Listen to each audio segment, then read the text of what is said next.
ఇప్పుడు నేను XAU USDలో ట్రేడ్ తీసుకున్నా. సో ఇది ఏ బేసిస్లో మనం ట్రేడ్ తీసుకున్నాం ఒకసారి డిస్కస్ చేద్దాం. సో ఫస్ట్ ఆఫ్ ఆల్ నేను హయ్యర్ టైం ఫ్రేమ్లోకి వెళ్తున్నా. సో హయ్యర్ టైం ఫ్రేమ్లోకి వెళ్ళిన తర్వాత I'm going to check the trend. Market యొక్క ట్రెండ్ ఎలా ఉందో ఫస్ట్ చెక్ చేసుకుందాం. సో కంప్లీట్గా మార్కెట్ ట్రెండ్ వచ్చేసి డే టైం ఫ్రేమ్లో వచ్చేసి నెగిటివ్గా ఉంది. So okay fine. 4 hours time ఫ్రేమ్లో కూడా చెక్ చేద్దాం. 4 అవర్స్ టైం ఫ్రేమ్లో నాకు క్లియర్గా ఇక్కడ ఒక హెడ్ అండ్ షోల్డర్ ప్యాటర్న్ అనేది క్లియర్గా కనిపిస్తుంది. ఓకే, డౌన్ ట్రెండ్లో ఉంది market, head and shoulder pattern ఉంది. సో 1 అవర్లో చూస్తే ఇంకా క్లియర్గా చూడండి, చాలా క్లియర్గా హెడ్ అండ్ షోల్డర్ ప్యాటర్న్ క్లియర్గా ఉంది. బట్ ఏంటంటే ఇట్స్ కంప్లీట్గా ఒక ఇంపల్సివ్ మూవ్ లాగా వచ్చింది. సో నేను 1 అవర్ టైం ఫ్రేమ్లో ట్రేడ్ తీసుకోలేదు. So then I went for 30 minutes time ఫ్రేమ్లో చూసామంటే so head and shoulder pattern అనేది బ్రేక్అవుట్ ఇచ్చింది.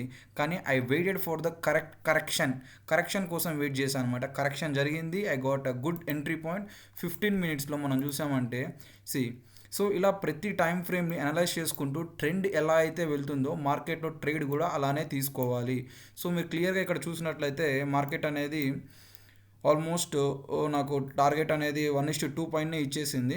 సో 5 మినిట్స్ టైం ఫ్రేమ్లోకి వెళ్తే ఇంకా క్లియర్గా అర్థమవుతుంది. సో నేను ఏ బేసిస్లో తీసుకున్నాను, ఎగ్జాక్ట్లీ మార్కెట్ అనేది డౌన్ ట్రెండ్లో ఉంది. సో వన్స్ ఒక పెద్ద బేరిష్ క్యాండిల్ అనేది ఫామ్ అయింది. ఇట్స్ ఈవెంట్ క్యాండిల్ అని చెప్పుకోవచ్చు మనము. 7 o'clock న్యూస్ ఉంది కాబట్టి. దాని తర్వాత కరెక్షన్ జరిగింది.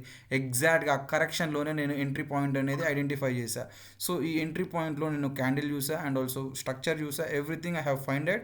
సో నేను ఇప్పుడు ట్రేడ్ అనేది ఆల్మోస్ట్ ఎంత ప్రాఫిట్లో ఉన్నా 1:2లో ఉన్నా. బట్ నా టార్గెట్ వచ్చేసి 1:4. అప్పుడు నేను ఏం చేస్తా, స్టాప్ లాస్ అనేది కాస్ట్ పెట్టేసి 1:1 కన్నా బుక్ చేసుకోవడానికి మినిమం ట్రై చేస్తా. So but my main motto is to target 1:4. ఎంత ట్రైలింగ్ చేస్తే అంత బెనిఫిట్ అనమాట. సో గోల్డ్లో. Okay, thank you.